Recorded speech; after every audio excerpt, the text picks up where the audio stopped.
Mental health, kind of a fun chapter, one that I enjoy anyway.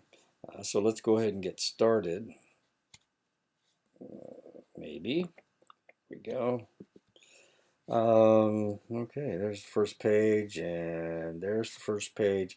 If you have the third edition, this is what your cover of your book looks like. Stephen J. Heine. Psychological disorders are defined as rare behaviors that somehow impair the individual. The problem, what type of impairment is problematic, and what if a behavior that is rare in one context is not rare in another context? And that would be fear. If you're in combat, of course, fear is very logical and it makes a lot of sense. But if there is nothing going on, if you're in a completely safe situation, then fear would be illogical. It would potentially be a mental illness. Paranoia. If you're in a dangerous situation, then paranoia makes a lot of sense. But what if there isn't any danger around? Why are you still paranoid? Now it's a mental illness. Indeed, some psychopathologies are more prevalent or manifest in highly different forms across cultures. Experiencing a culture-bound syndrome generally requires one to have cultural beliefs associated with the syndrome. So if you were afraid of, I'm trying to think of one off the top of my head, getting fat. If you're afraid of getting fat, then and you decided that you would starve yourself, and now you're kind of in this starvation rut, and you lose so much weight that people think that you look like a skeleton, then that would potentially be anorexia. But anorexia isn't prevalent all over the world, and that's something we're going to find out about in just a second. Okay, here's one. Here's one from South Asia. South Asia is, if you look at the map, South Asia is India, Bangladesh, Bhutan is in that area. Pakistan is in that area. So it's the individuals from that area. What is it? It's not Ceylon. It's not Ceylon anymore. Well, it'll come to me in a minute. Anyway, DOT is a morbid anxiety seen most frequently among South Asian males that they are losing or leaking semen. And it is believed that loss of sperm results in the person getting seriously ill. This often results from anxieties about disapproved sexual acts such as masturbation. And of course, most of the people in that area are Muslim or they are Hindu. There are Jainists in that country as well, or in that area as well. And of course, Christianity has made an imprint on that area as well. This dot would be a meaningless label in the United States. However, where there are no cultural beliefs about the vitality that sperm endows and no cultural beliefs about the consequences of loss of sperm, and that's the way it is in the West. However, I'm going to talk about this in just a second. Is it possible that other cultures suffer from the same psychological disorders as the West, but don't have the same cultural beliefs associated with Western diagnoses, making them meaningless in other cultural contexts? Now, as far as sperm counts are concerned, this is something that we have noticed over the last 70 or 80 years. We've noticed that since World War II, um, sperm counts have been going down. I can remember when I did my first sperm count. The normal was really high, and since then our low has become the high. So, and nobody has a sperm count as high as what we used to see back in the 70s, back in the 1970s. We've noticed this around the world. They started complaining about it in Belgium and then in France. Is it only in Belgium and France? No, in the United States we're seeing the same thing. In England we're seeing the same thing. Australia, we're seeing it with Europeans. We're seeing it with minorities in the United States. We're seeing it with minorities in Australia. We're seeing it with the Chinese and people in China and Korea and Japan as well. We're seeing it all over the world, and we're not exactly sure what is going on. Some people say that it has to do with contaminated water. Some people say it has to do with pollution. Other individuals are saying, well, there's a possibility that it has something to do with the prevalence of marijuana, because marijuana causes abnormal sperm forms. It also lowers your sperm count. Tobacco lowers your sperm count. Alcohol lowers your sperm count. There's a lot of things that lower your sperm count. Maybe there are more people that are partaking in these things. Anyway, that's a possibility. So DOT in South Asia is considered a mental illness, that people are worried that they won't be able that they will get sick because they are losing too much sperm too fast. Here's another one, another culture-bound problem. Hikikomori is a condition in Japan characterized by living in a asocial state with no intimate relationships with anyone outside of the immediate family. It first appears in junior high school, and they end up reading books, watching TV, or playing games in their rooms. Now, remember, this is Japan, which is a collectivist country where everybody interacts with everybody else. It's a very crowded place. But these individuals are just living in their rooms. They are going to school, but they're not really interacting with anyone. Indications are that the cause may be failure to succeed in a social world that has few options for those who don't fit in. It does not conform to criteria for any of the DSM-5 diagnoses, so it doesn't exist in the United States. It's not in the DSM-5. It's not in the ICD 11 now, I guess. It used to be the ICD-9. It has only recently become a cultural phenomenon and is now seen, although rarely, in other East Asian countries besides Japan. And that the other main place where we see this is in Korea. Korea has started Koreans have started suffering from this hikikomori as well. Approximately one child per classroom in junior high and high school is afflicted with hikikomori.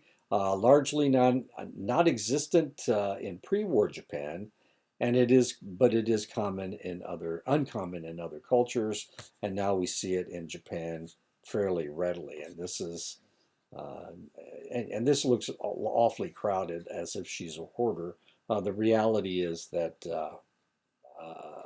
rooms in Japan are very small. Anyway, hikikomori.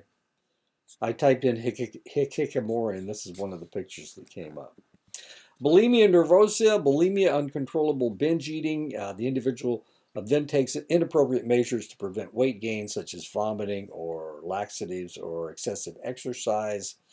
It is absent in most cultures of the world, making it a culture-bound syndrome, especially in cultures where food is not abundant. Eating disorders affect many people in the West, but there are some nuances when it comes to determining universality of these conditions. Bulimia appears to be a culture-bound syndrome because rates have increased over time, and the age of people being diagnosed with bulimia has gotten lower over the years. It is also more prevalent in some societies, particularly those with Western influences, than others. In particular, it is absent in most cultures of the world, especially in cultures where food is not abundant. There is good evidence that bulimia is a culture-bound syndrome. Anorexia nervosa is an individual's refusal to maintain normal body weight due to preoccupation with their body. Evidence of culture-bound status, huge increases in rates of anorexia this century, primarily found in only some cultures, and only some cultures in the United States. It really doesn't exist in the African American culture, doesn't exist very frequently in the American Indian, Alaska Native culture, doesn't exist in the Hispanic culture. Evidence of universality, reports of self-starvation in numerous cultural contexts, but not due to body image. As with bulimia, rates of anorexia have significantly increased over time, and it is absent in many cultures. However, it has been found in cultures that have very little Western influence, and it also manifests differently in some other contexts as well. Symptoms resembling anorexia have also been noted among ascetics who refused food for religious reasons, and in the 17th and 18th century among teenage girls who starved themselves to model themselves after the ascetics. And so we have seen this in the past, but it usually had a religious context to it. This historical record of anorexia, as well as evidence of anorexia in many non-Western contexts, have led some to argue that it is a universal disorder, although it may serve different functions in different places. For example, religious reasons versus weight loss reasons. And this is a picture of Mahatma Gandhi, and as you can see, he's starving himself to death. That was one of the ways that he was able to get the English to do what he wanted them to do. As strange as that may seem, why should they care about Mahatma Gandhi? And it's because he was a leader in India, and he is one of the reasons why the English pulled out of India. They used to control it until after World War II. They pulled out in 1947, 1948. Koro, morbid anxiety about one's penis shrinking into one's body. Primarily, it's found in South and East Asia. It is unclear what aspects of culture have led to the emergence of Koro. Koro-like symptoms have been found in some individuals in West African cultures, as well as individuals in American culture who have had negative marijuana-induced experiences. And that's Koro. I used to have a picture. Well, not a picture of somebody's shrinking penis, but a picture of Koro. Anyway. Amok is an acute outburst of unrestrained violent and homicidal attacks preceded by brooding, followed by exhaustion and amnesia. Most common in Southeast Asia, it may result from having no acceptable means to express frustration.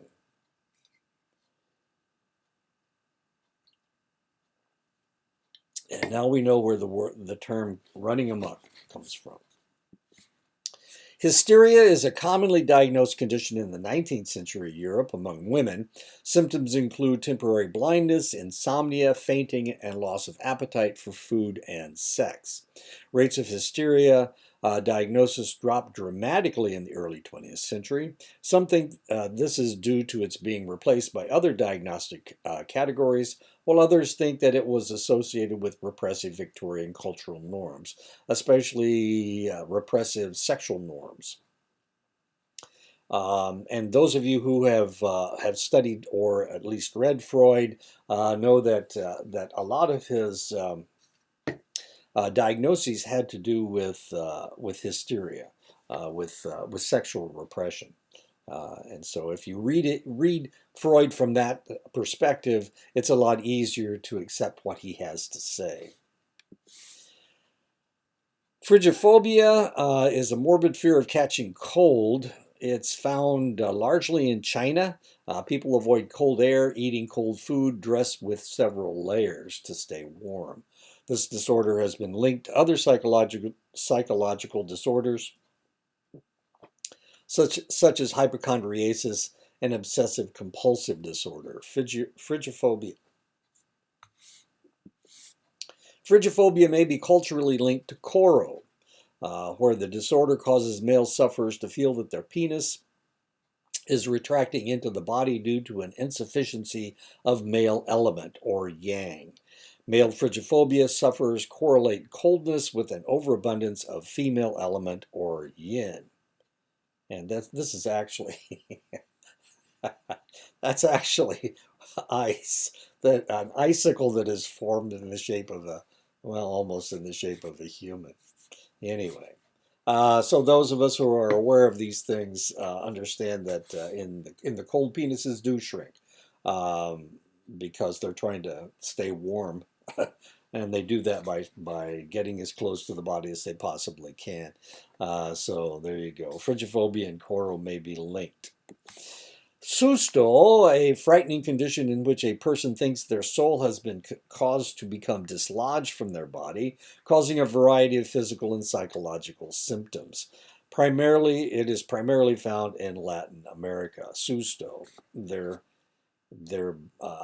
soul is being dislodged from their body. Voodoo death, a person is convinced a curse has been placed on him or her, or she has broken a taboo.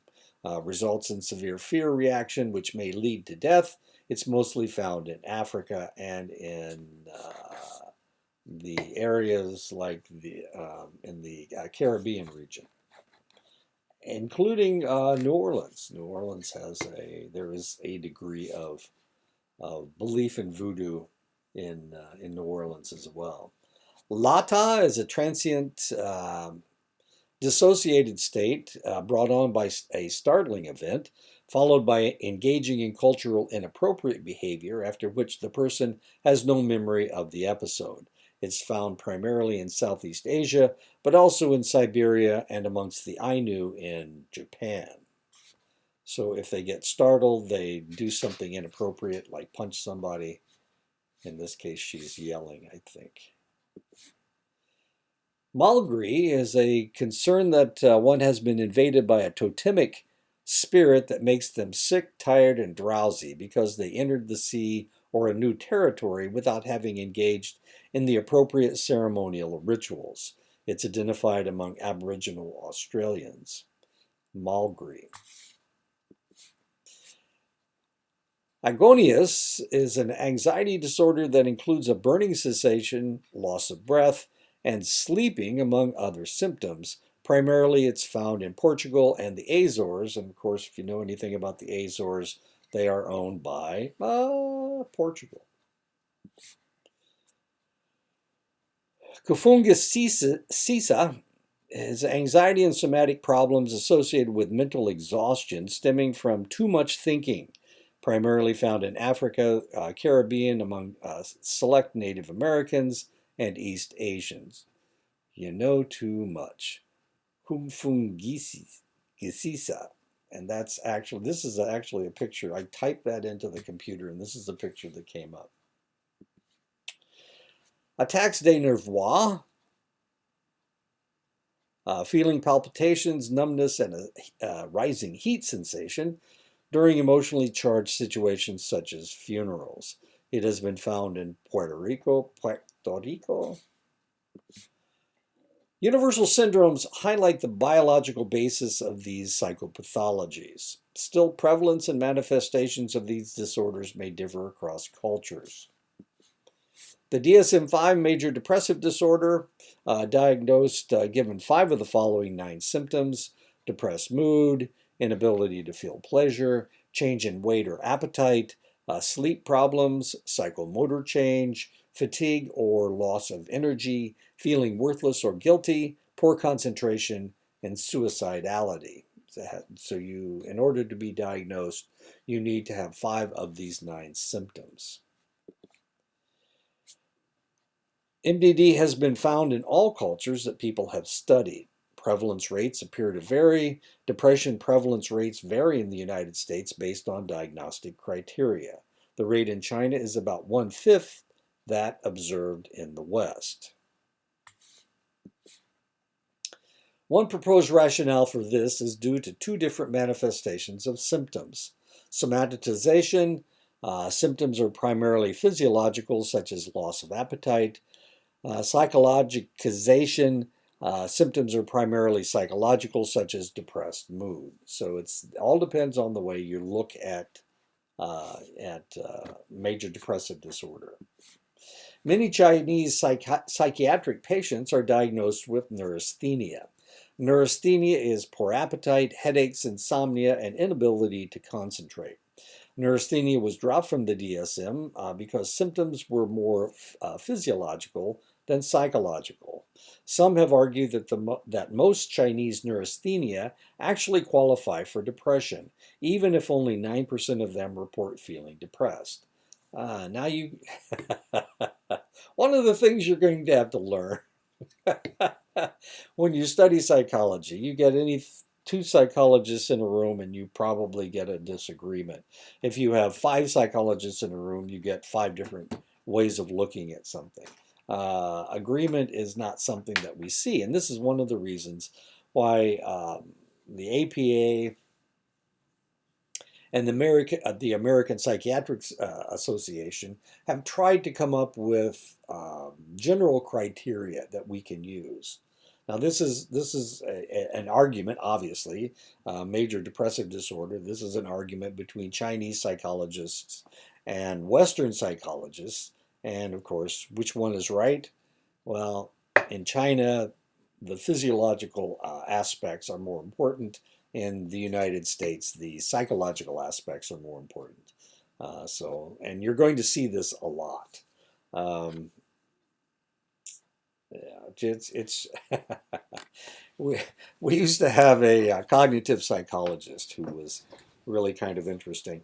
I worked with a cognitive psychologist who, when the DSM-5 came out, I told him, "Hey, look, I've got a copy of the DSM-5. If you ever need to look anything up, I've got a copy of it." He said, "I'll never look anything up in the DSM-5. I don't believe in mental illness." So there you go. Here we have the DSM, and he doesn't believe that mental illness exists. So there you go. Some psychologists think one way, and some psychologists think a different way. Social anxiety disorder is a fear of acting in an inept and unacceptable manner, leading to negative social consequences. Research has shown that East Asians exhibit more social anxiety symptoms than European Americans. Accordingly, evidence suggests that interdependence is associated with heightened social anxiety. However, social anxiety is less documented in East Asian countries. Now, one of the strengths, and I just seem to attack cognitive psychologists, but the reality is not all cognitive psychologists are the same. Um, I used to have a colleague at Mississippi University for Women who was a cognitive psychologist, and she went to University of North Carolina, Greensboro, and her idea of cognitive psychology was very different from the cognitive psychologist colleague that I had from Northwestern, and the cognitive psychologist colleague I had from Kansas, University of Kansas. So it really all depends on what school you go to and how absolutist they teach you their idea of psychology. Um, so I try to take everything with a grain of salt myself. It has been documented universally, but counterintuitively, it is less documented in East Asian countries than in North American countries, despite greater concerns about social harmony and maintaining faith in East Asia. Certainly, East Asians exhibit greater social anxiety symptoms, and there is some link between interdependence and social anxiety symptoms. In general, though, the rates of social anxiety disorder in North America and in Europe are 14 times higher than rates in East Asia.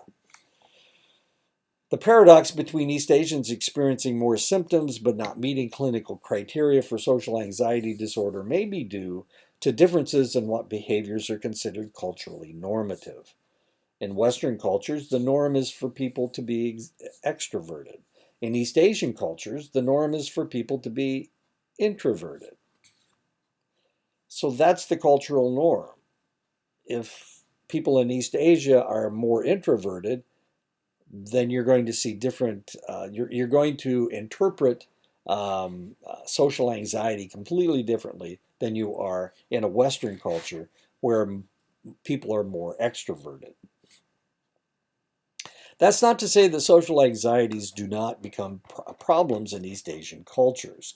There is a culture-bound disorder called Taijin Kaiyufushu, or a fear of confronting others. It is a fear that is solicited by social situations, such that one is concerned about how uncomfortable one makes other people feel, perhaps because of their gaze, their body odor, or their sweating. So they're afraid that their sweat smells bad. They're afraid that their body odor, that it's obvious that they're sweating and that their body odor is offending someone.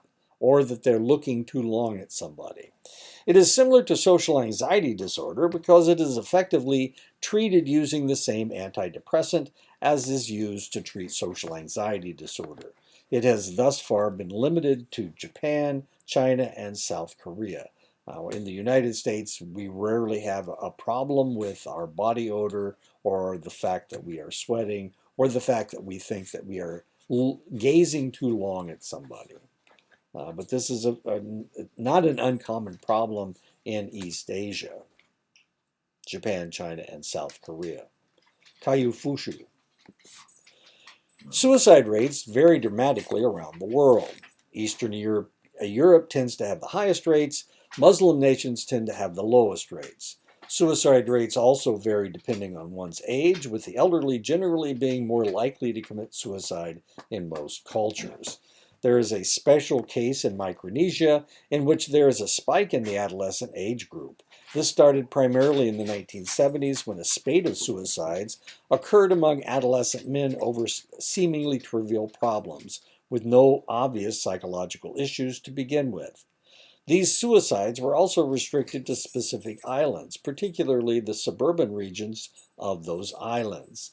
Some have suggested that this spike was due to westernization of the island, leading to a loss of traditional roles for young men.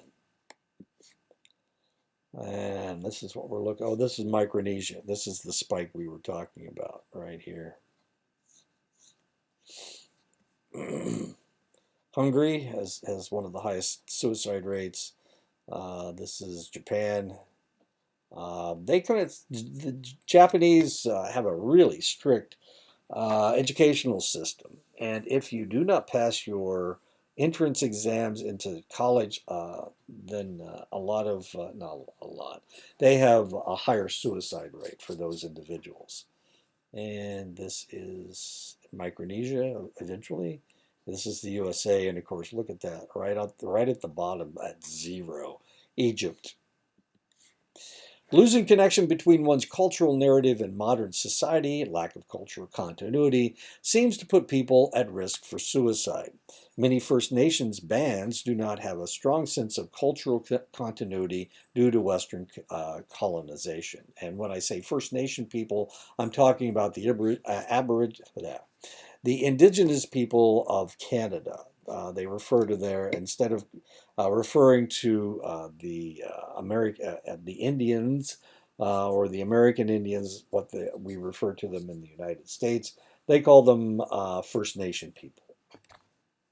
Many youths cannot identify their traditional culture and are also unable to identify with mainstream Canadian culture, and that is why the suicide rate is so high among First Nation people. Support for this argument has come from findings that bands with stable connections or traditional cultural past have lower suicide rates. Such a connection is indicated by negotiating a land claim with the government, possessing self-government, maintaining control over educational services, controlling their police and fire services, and managing health services and cultural facilities. And these are things that are being fought about and over on the Navajo Nation. And that may be one of the reasons why the suicide rate on the Navajo Nation, because you're fighting for these rights, is lower than it may be in other areas, on other reservations in the United States. The more these indicators are present, the lower the suicide rate. One fundamental hypothesis that researchers have found support for is that the lack of connection to one's cultural roots is a strong predictor of suicide rates. And this is something that my own dissertation back in when did I write my dissertation? I finished it in 2012.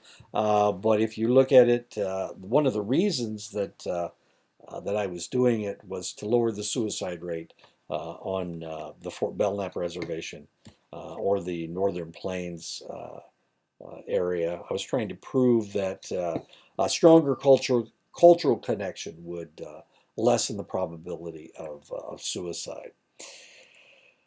But I didn't really use suicide specifically. I was talking about, what was I talking about? I was talking about resilience. That's what I was talking about. So I was measuring resilience. But it started out as I couldn't measure suicide. There were, no, that's a negative. I didn't want to measure a negative. I wanted to measure a positive. So I measured resilience. This is compounded by the fact that many do not identify with the mainstream Canadian culture. Indeed, research has found that the more that First Nations communities can connect with their cultural history, the lower their suicide rates are. And that's one of the things I was trying to prove. The community, not, I was trying to prove that resilience caused, was culture supported resilience, is what I was trying to prove, which of course would lead to fewer suicides. The communities that have the most number of connections have suicide rates that are comparable with those of mainstream Canada. These connections include having its own policing or law enforcement organization, cultural facilities that promote a community's cultural history, having one's own political body, and whether or not a community is negotiating a claim to territorial land. And of course, in Canada, they have reserves in Canada, but some of them are really smaller than they should be. They are trying to reclaim territorial lands. Despite the universal prevalence of suicides, prevalence rates still differ dramatically across cultures. Motivations for suicide also vary greatly across cultures. Motivations in the West usually include substance abuse or depression. Motivations in Japan often deal with one accepting responsibility and or preserving honor. The cases of the First Nations in Micronesia suggest that different cultures have different motivations for suicide and may carry different meaning in different cultures. For instance, Japan has a long history of suicide, playing an unusually significant role with the ritualized suicide method of seppuku. And of course, this isn't actually what seppuku looks like. I'm not exactly sure why they have that picture. I'm not going to explain it to you, but the knife that they use is much shorter than that. That's a samurai sword. Schizophrenia is one of the most debilitating mental disorders and universally found around the world. There are relevant genetic factors, prenatal experiences, and neuroanatomical features. Diagnosed given two or more of the following: delusions, hallucinations, disorganized speech, negative symptoms, and catatonic behavior. So if you have any two of these, they will diagnose you with schizophrenia. Schizophrenia is a disorder that is diagnosed when one exhibits two or more of these symptoms: delusions, hallucinations, disorganized speech, catatonic or grossly disorganized behavior, and negative symptoms such as flat affect or loss of speech. There is a good evidence of a genetic component for schizophrenia. One's likelihood of developing schizophrenia increases as the degree of genetic relatedness with someone who has schizophrenia increases. Despite its biological basis and similar incidence rates across cultures, some cultural variation still exists. That is, only 1% of the general population will develop schizophrenia. Having a cousin with the disorder leads to a likelihood of 2%. Having a sibling with schizophrenia increases the likelihood to 9%. And having an identical twin increases the likelihood to 48%. As one would expect with something that has a biological basis, incidence and prevalence rates are quite similar across different cultures. But notice that, despite the role of genetics, there is still more than a 50% chance that someone would not develop schizophrenia, even if their identical twin with whom they share 100% of the genes has schizophrenia. Subtypes of schizophrenia vary substantially. In the West, rates of paranoid schizophrenia are as high as 75%. Rate of catatonic schizophrenia is somewhere between 1 and 3%. In India, rates of paranoid schizophrenia are as high as 15%, while the rate of catatonic schizophrenia is 20%. And as you can see, catatonic schizophrenia is far more numerous or similar, or that's not the right word, prevalent India than it is in the West. Also, patients in less developed societies have greater rate of recovery than in more industrialized societies. This is the opposite of what we see with other physical and mental pathologies. The cause of this difference is unknown. Some suggest that patients are more likely to remain members of a community in such societies rather than becoming homeless in industrialized societies. Sadly enough, that's what happens. If somebody is acting so weird, a lot of times they just kick them out of the house. Interestingly, patients in less developed societies have greater rates of recovery from schizophrenia than in more industrialized societies, which is the opposite of what one sees with other physical and mental conditions. Explanations for this counterintuitive pattern include laying less blame on the patient due to his or her having less of a primary sense of control, having more positive associations with what the West considers to be hallucinations, and greater involvement of the community so that the person does not get left alone. Just as presentation and prevalence of psychological disorders vary across cultures, the same goes for how the disorders are treated. There is a tradition in the West of patients seeing a therapist and verbalizing their feelings and problems.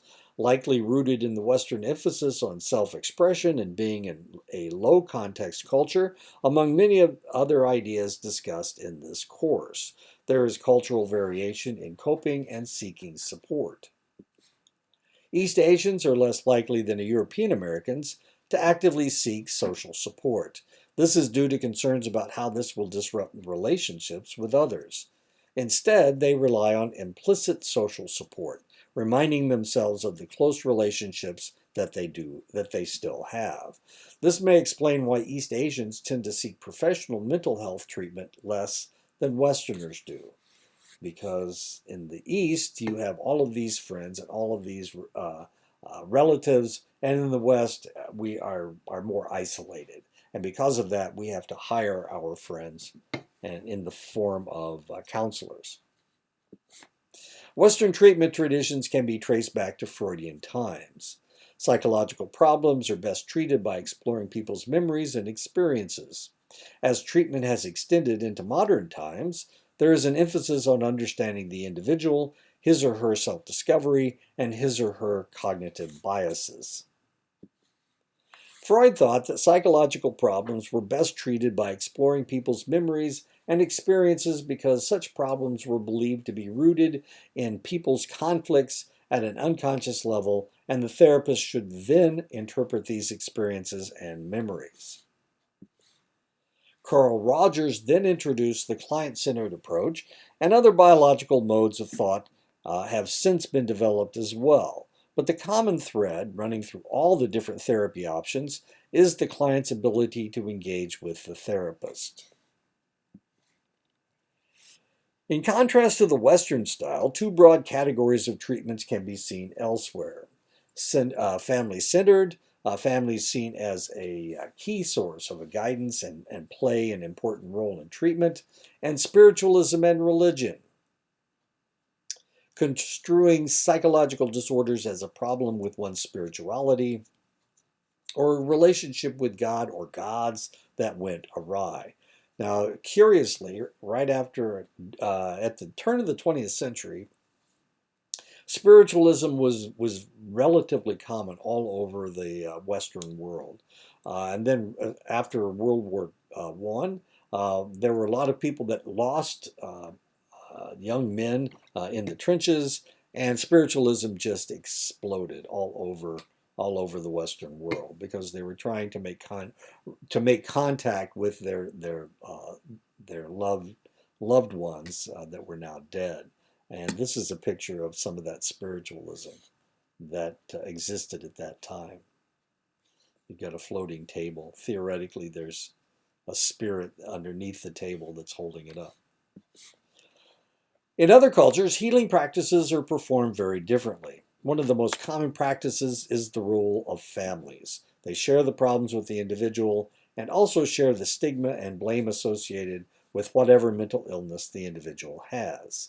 Another common practice involves spiritualism and religion, which incorporates traditional healers such as shamans and sorcerers.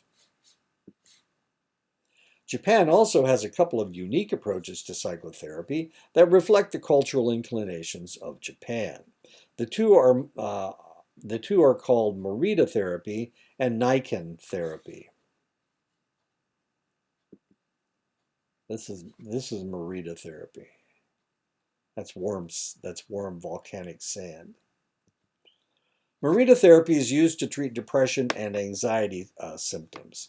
It does so by emphasizing secondary control, asking clients to accept circumstances of their lives. The client must change their perspectives of the symptoms and learn to live productively in spite of those symptoms. To live productive lives, the treatment plan involves light manual activities such as sweeping, heavy manual labor such as chopping wood, and other forms of life training. And there's one of them right there. Niken therapy is used to treat people with depression and addiction problems. Clients are asked to reflect on their past, particularly on the kindnesses that they have received from others, while thinking about how little they have offered in return for those kindnesses. Given the cultural diversity and prevalence rates of psychopathologies, one concern that has been raised is whether Western mental health treatments may sometimes do more harm than good. For instance, it's been argued that anorexia did not exist in the same form in Hong Kong until it was imported there. Similarly, post-traumatic stress disorder was not a big problem in Sri Lanka, and I called it Ceylon earlier. That's a large island right off of India, Sri Lanka. Um, they had a tsunami there in 2004, but post-traumatic stress disorder was not a big problem in Sri Lanka after the 2004 tsunami until Western aid workers insisted that they must be suffering from it. And there you go. This lady's suffering. She's from Hong Kong and she's suffering from anorexia. And that's the end of the chapter, and that's the end of the book. So thank you. I always enjoy this class. Always have a good time in this class. Whether I can remember Sri Lanka is no longer Ceylon or not. So I had a good time. Talk to you later. Good luck on your test. There is no final in this class. We have quizzes, we have discussions, we have the paper, and that's it, I think. If I'm not mistaken. Anyway, that's enough. No final in cultural psychology. So I'll see you in the future sometime.